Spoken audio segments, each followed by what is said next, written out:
सभी पेरेंट्स को मेरी तरफ से नमस्ते। आज हम लोग क्लास 7 का हिस्ट्री सब्जेक्ट लेकर आए हैं। According to the West Bengal tragedy excepted of four chapter first terminal examination.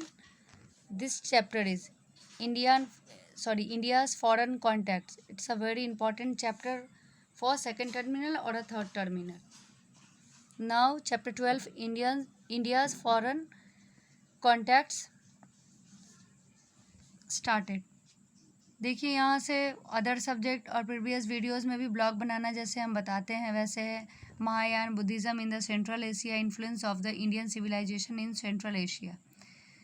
काशगार, Yarkand, Kuchi, Niya etcetera were the main centres of civilisation in central Asia. ये एक ब्लॉक है।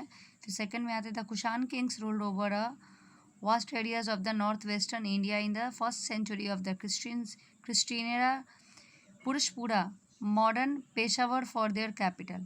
तो यहाँ तक का एक ब्लॉक होता है। मैं ब्लॉक बना के मतलब ये आपका कोई आंसर मार्क किया हुआ नहीं है।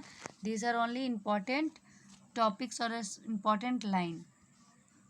Through Buddhism again Indian cultural civilisation explored the central Asian countries. The evolution of the Mahayana from the Buddhism was the principal reason behind popularity of Buddhism in Central Asia. तो ये भी बहुत important topic है आपका। फिर आ जाइए यहाँ after death mean lord Buddha's after death divided into two sets, Mahayana और the great vehicles and Hinayana और द लेजर व्हीकल्स। तो टू पार्ट्स नेम, तो ये भी इंपॉर्टेंट इन्फॉर्मेशन है।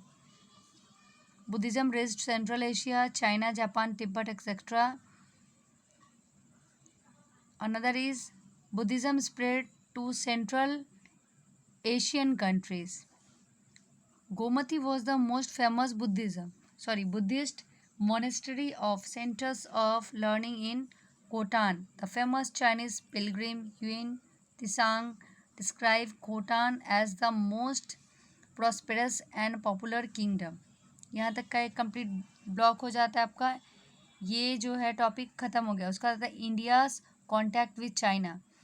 तो इंडियाज़ का जो स्टार्टिंग का है वो है, इसमें आपको थोड़ा शॉर्ट करके निकालना है। Buddhism was the introduced into China from central Asia. तो यहाँ ठीक है, आप ये जस्ट पूरे बुक में जो है पैरा वो आप पढ़ लोगे। 1000 बुद्धा केव्स, ये आपको पूरा करना है। फिर है the influence of the Indian art right large on the wall painting of those caves, ये अलग है। Indian influence in also evident on the Chinese astronomy, music, medicine etc. India also was the not free from the Chinese influence. इसके बाद इसको छोड़ देना है। उसका है India number second India's contact with Tibet एशियन दीपंकर इन तिब्बत। इसमें ज़्यादा उतना कुछ इंपॉर्टेंट नहीं क्योंकि चाइनीज़ वाले से क्वेश्चन आता है, तो ये मैंने ब्लॉक कर दिया है। आप फिर भी देख कर अलग से बना लोगे। मैंने बहुत छोटा छोटा इसमें ब्लॉक बनाया है, आप लोग देख भी सकते हैं। The middle of the 7th century that India for the first time came in close contact with Tibet.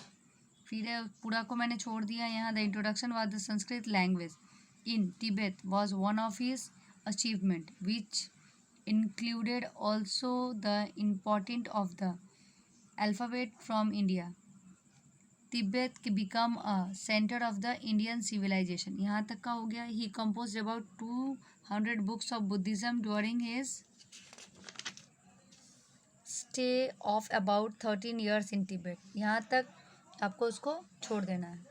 फिर आता है India's settlement in south east Asia, spread of Indian religion cultural and civilisation. Indian merchant and had close contact with the various places of south east Asia which रफली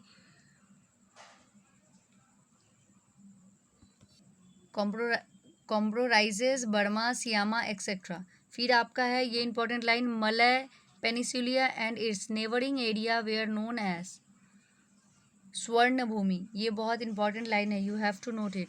इन medieval period south east Asia had their major kingdoms Kamboj, Champa and Srivijaya. उसके बाद आप ऐसे ही blogs बनाएंगे। यहाँ मैंने बहुत सारा पेज में आप देख ही रहे होंगे, थोड़ा जूम करके देख लेना वीडियो में और ऐसे आप लोग बना लेना। मैं कुछ एक और लाइन्स आपको बता, जैसे कैपिटल ऑफ कंबूज, ये लाइन बहुत इंपॉर्टेंट है। And then Sanskrit was the official language of Champa, इसका फिलअप्स आएगा एकदम श्योर। अदर वीडियो में मैंने जैसे बताया और सॉल्व करके दिखाया तो उसमें आता है Champa was also known of the chief centre of educational in the south east Asia. फिर 8th century Shri Vijaya kingdom of the become very powerful, Sumatra become was very powerful, ये बहुत Shailendra king had a close contact with India, ये dash करके मैंने fill up इसका आ सकता है, dash king had a become close contact with India. तो फिर शैलेंद्र किंग बाल पुत्र देवा build a Buddhism monastery at Nalanda, इसका शॉर्ट क्वेश्चन आता है। आप लोग इस तरीके से करके ये हिस्ट्री सब्जेक्ट को प्रिपेयर करेंगे और हिस्ट्री सब्जेक्ट में इस चैप्टर को, और जो क्वेश्चन इसमें लेंदी आते हैं इसके लिए आपको टॉपिक बाई टॉपिक पढ़ना है। तो आप सब मेरे इस चैनल को सब्सक्राइब करना ना भूलें, और अगली वीडियो के लिए आप लोग बेल आइकॉन भी प्रेस ज़रूर करें ताकि आपको नोटिफिकेशन जाता रहे, और इस वीडियो को शेयर और लाइक ज़रूर करें। Thank you so much.